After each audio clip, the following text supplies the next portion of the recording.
प्यारे दोस्तों सज्जन मित्रों को आप सभी को मेरा सादर नमस्कार।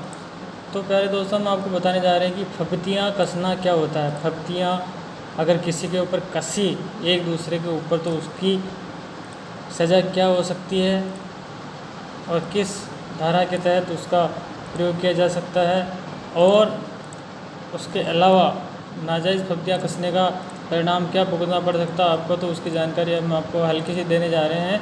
तो सबसे पहले हम आपको बताने जा रहे हैं कि फब्तियाँ कसना, फब्तियाँ क्या होता है। जैसे लड़का या लड़की एक दूसरे पर फब्तियाँ कसने का काम करते हैं, जैसे कि छम्मक चलो, बहुत सारे ऐसे शब्द जो हम यहाँ पे बोलना नहीं चाहेंगे, हम जानकारी के लिए बता रहे हैं केवल।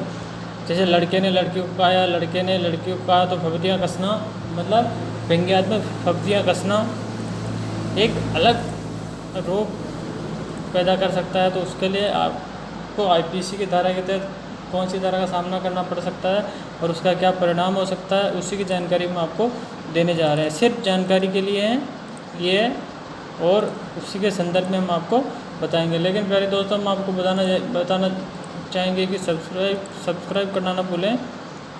हमारे टर्मिनल को सब्सक्राइब कीजिए और बने रहिए हमारे साथ। तो कोई भी लड़का अगर किसी औरत लड़की या किसी की लड़की या औरत के ऊपर फब्तियाँ कसता है या उनको अनर्गल कुछ बात करता है, तो उसके लिए फब्तियाँ कसना, उसके लिए भारत सरकार का जो कानून है 509 आईपीसी की धारा भारतीय दंड संहिता 509 के तहत कार्यवाही की जा सकती है। तो उसकी हम पूरी जानकारी हम आपको बताने जा रहे हैं। लेकिन प्यारे दोस्तों हमारे आपसे एक रिक्वेस्ट है कि आप हमारे टर्मिनल को सब्सक्राइब शेयर अवश्य करें और लाइक करते रहिए, बनाते रहिए।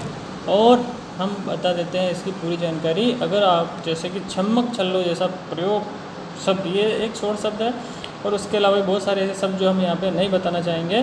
कोई भी लड़का किसी भी लड़की या औरत को ऐसे शब्दों का प्रयोग करता है जिससे उसको आघात पहुँचता है या उसके मान सम्मान को ठेस पहुँचती है, तो आईपीसी 509 को हम बताने जा रहे हैं। तो बने रहिए हमारे साथ। तो कर्सर पर ध्यान रखिए और देखिए 509 क्या है। फब्तियाँ कसने पर, अगर आपने किसी पर फब्ती कसी तो उसका क्या परिणाम हो सकता है। धारा 509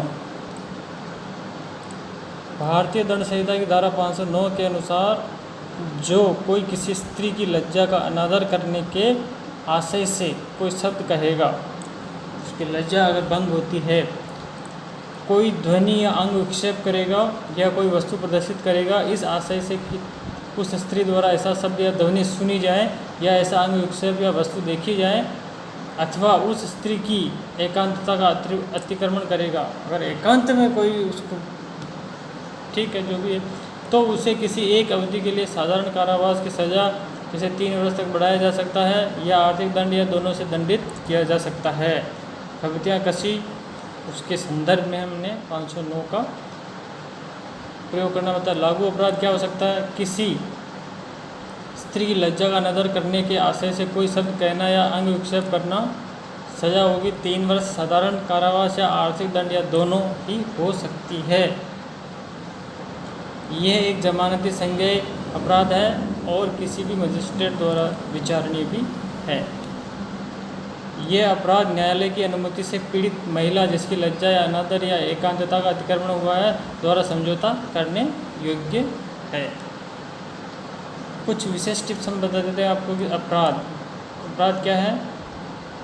कोई भी शब्द बोलना या किसी स्त्री के शील का अपमान करने का इरादा, कोई इशारा करना आदि। ये अगर गलती करोगे तो आपको 3 साल के लिए सरल कारावास का और जुर्माना भी हो सकता है।